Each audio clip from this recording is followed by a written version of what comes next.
So here's yet another piece of financial services jargon, that the GIA, or General Investment Account. Now, if we arrange investments of pretty much any kind these days, they'll be held on a platform. I told you all about platforms on a previous hints and tips video, which you can find, of course, on our YouTube channel.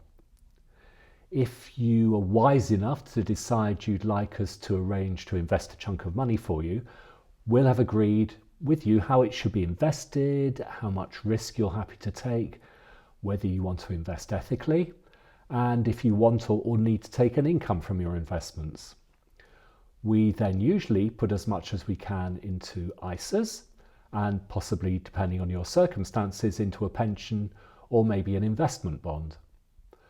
The rest, if there's anything left over, will go into something called a General Investment Account, a GIA. Now, a GIA is simply an account or wrapper which can hold any investments, and for most they'll be the same or similar to those we've agreed that you should have in your ISA or pension. But it doesn't have the tax advantages of the ISA or the pension, and the investments, which might be shares, fixed interest securities such as government or corporate bonds, or cash deposits, will be taxable. So, depending how much of your allowances have been or are being used, income tax on dividends and interest and capital gains tax on investments sold at a profit might be payable. Each year we usually arrange to move funds from your GIA into your ISA and or your pension, and we do this by selling investments in the GIA and buying them again in the ISA or pension, because that's what the rules say we have to do. If those investments have done well, and sometimes, believe it or not, they do, they might give rise to one of those capital gains. So let's talk about that and the other tax, income tax. Neither has previously really been a big problem.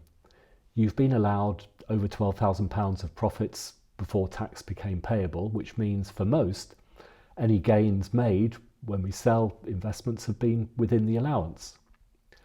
However, for 2023 to 2024, the allowance is £6,000. For 2024 to 2025, it's £3,000.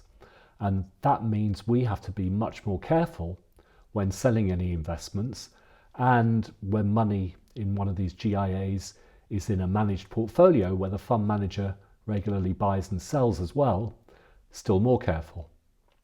And it's the same story with the income tax allowances. The amount you can be paid in dividends has gone from £2,000 in 2022 to 2023 to £1,000 in 2023 to 4, and then right down to £500 in 2024-25. So if you have money in a general investment account, you may well have tax to declare when you haven't in the past. And we as advisors will have, in some cases, to have a rethink about the sort of investments we include in GIAs. Nothing's ever easy, is it?